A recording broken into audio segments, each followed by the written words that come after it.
Sir मेरा एक question है, अगर म्यूचुअल फंड से या एसआईपी से इन्वेस्ट किया जाए तो क्या बेहतर रहेगा मेरे लिए? अगर जैसे अभी मेरी कम सैलरी है तो मैं अभी से ही शुरुआत करूं या मैं थोड़ा सा रुक के मार्केट को समझ के और जब मेरे पास हो जाए थोड़ा बहुत अमाउंट तब मैं डालूं? यहाँ पर एक चीज़ आपने जैसे बोली कि मेरी कम सैलरी है, वो तो 10 लाख भी कोई कमा रहा होगा मेरे को वही बोलेगा मेरे को कम सैलरी तो कहने का मतलब ये है whatever you are earning, सवाल ये आता है उसमें मेरा बचता कितना है। समझ रहे हैं आप चाहे 25,000 कमाते हैं, 20 कमाते हैं, 30 कमाते हैं, जो भी कमाते हैं, अगर आप पहले ये देखें कि मेरी अभी जो लाइवलीहुड एक्सपेंसेस हैं वो क्या हैं, उसके अलावा मैं कितना बचा पाता हूँ। बचाने से कभी पैसा बढ़ता नहीं है। मैं ये एग्जाम्पल देता हूँ कि मेरी मम्मी को मेरे नाना जी ने कैश दिया कुछ, उसमें उनके पास गड्डियाँ थी, कुछ 100 की, कुछ अलग अलग गड्डियाँ थी, तो वो तिजोरी में रखी हुई थी। जो मैं बड़ा हो गया तो मैंने कहा मम्मी ये वाले नोट मैंने कभी नहीं देखे, ये कहाँ रखे हुए थे आपने, किसने दिए? तो उन्होंने बोला ये तेरे नाना जी ने दिए थे, उन्होंने बोला था संभाल के रखियो कभी बुरे वक्त में काम आएंगे। तो ज़्यादा ऐसे भी काम नहीं है तो मैंने निकाले नहीं, रखे हुए थे। सर आप ये देखिए उस टाइम पर मैं कहता मम्मी अगर आप इस पैसे की जगह गोल्ड ले लेती तो उस टाइम पे गोल्ड की वैल्यू क्या थी? 3,000 का 10 ग्राम आता, आज यहाँ पे 55,000 का 10 ग्राम है। तो इन्फ्लेशन को एडजस्ट कर देता आपका गोल्ड। वो इन्फ्लेशन नहीं समझा सकता था मैंने समझाया कि बस उस टाइम पे मम्मी जलेबी कितने की आती थी, 1 रुपए में कितनी जलेबी आती थी? 1 रुपए में काफी आती थी। मैंने कहा आज 1 रुपए की जलेबी देगा भी नहीं, हो गया हट। सही बात है। समझ रहे हैं? तो कहने का मतलब क्या है, उस टाइम पे उस पैसे से 1 लाख रुपए में छोटी मोटी प्रॉपर्टी आ जाती। उन्होंने वो पैसा तिजोरी में रख दिया, सेव कर लिया और वो खत्म हो गया, वैल्यू खत्म हो गई। उस टाइम पे नाना जी को 1 लाख रुपए देते हुए मान लो कितना बड़ा लगा होगा, उनके लिए वो बड़ा अमाउंट होगा, I am very sure about it. But उन्होंने जो दिया मम्मी ने रख लिया, क्योंकि उन्हें बोला बुरे वक्त पे काम आएगा, बचा कर रखियो भाई।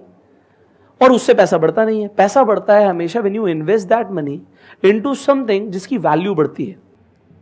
तो व्हेन यू डू एसआईपी, आप म्यूचुअल फंड में पैसा लगाते हो तो म्यूचुअल फंड में ना कंपनीज म्यूचुअल फंड रन करती है, जैसे एक्सिस कर रहा है, आईसीआईसी कर रहा है, एचडीएफसी कर रहा है। वो फंड मैनेजर पढ़े लिखे प्रोफेशनल लोग अपॉइंट करते हैं जो स्टॉक्स पिक करते हैं जिनमें ग्रोथ हो सकती है और उनमें आपका पैसा लगाते हैं।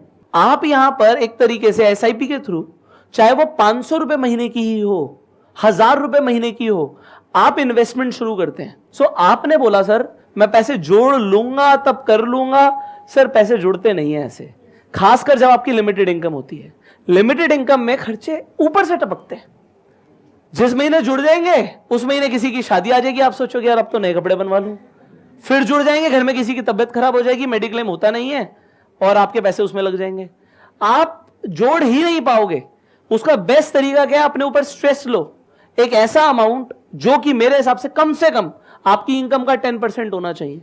चाहे आप 20,000 कमा रहे हो, चाहे 2 लाख कमा रहे हो, चाहे 20 करोड़ कमा रहे हो, आपकी इनकम का 10% तो भूल जाओ, वो आपके पास आया ही नहीं।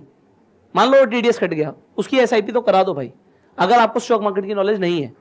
और अगर है तो उसे और भी कैसे कर सकते हैं उसके ऊपर। यार देखो मैं सच बताऊं, मैं सर से बहुत छोटा हूं एज में। मैं कल आपकी ना गूगल पे पढ़ रहा था एज कितनी, मैं तो देखूं, क्योंकि यार एज के साथ बड़े ही नहीं होते।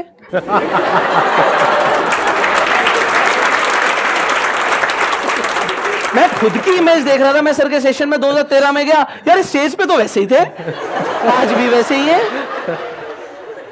I am 27, but the thing is जो माइंडसेट है ना सर, वो डेवलप करना पहले शुरू कर दिया। आपके पास सब कुछ बाद में आएगा, आपको पहले डिजर्व करना पड़ेगा। मतलब आपकी अगर सैलरी है मानो 20,000 रुपए, 30,000 रुपए, 40,000 रुपए, आप ये सोचो कि मेरी सैलरी ही अगर 30,000 है तो सोचो 27,000 है, तो 3,000 रुपए आपने एसआईपी कर दिया। कौन से फंड्स में? जो 5 स्टार रेटेड है, मल्टीपल साइट्स पे, प्लस उनका ट्रैक रिकॉर्ड देखो पिछले 5 साल का, 10 साल का कैसा है, क्या है। वो बहुत सारी वेबसाइट्स है, वहां से पता लग जाता है। उसमें भी 2 ऑप्शंस होते हैं, एक है किसी ब्रोकर के थ्रू करो, एक है डायरेक्ट करो। राइट। डायरेक्ट करते हो तो उसमें 1% का फर्क पड़ जाता है, नियर अबाउट जी। और वो 1% सुनने में छोटा लगता है, लेकिन लॉन्ग टर्म में बहुत बड़ा फर्क हो जाता है जब कंपाउंडिंग बीच में आती है। एब्सोल्युटली। सिंपल सी कैलकुलेशन है। In the worst case scenario, अगर आप महीने का 10,000 रुपए भी एसआईपी करते हो, there is a very strong possibility कि आने वाले 20 साल बाद आपके अकाउंट में कम से कम 1 करोड़ रुपए होगा। सिंपल कैलकुलेशन है। ऐसे बहुत सारे कैलकुलेटर्स हैं, वहां पे जाकर के आप देख सकते हो। गारंटी नहीं है।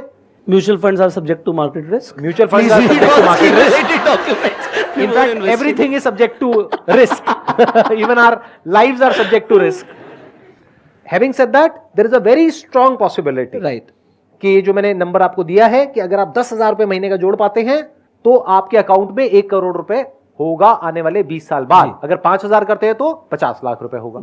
अब ये पैसा आपको चाहिए नहीं चाहिए वो आपके ऊपर है, बट तरीका यही है पैसे से पैसा बनाने का। अगर आप ये सोचो कि अपने आप हो जाएगा तो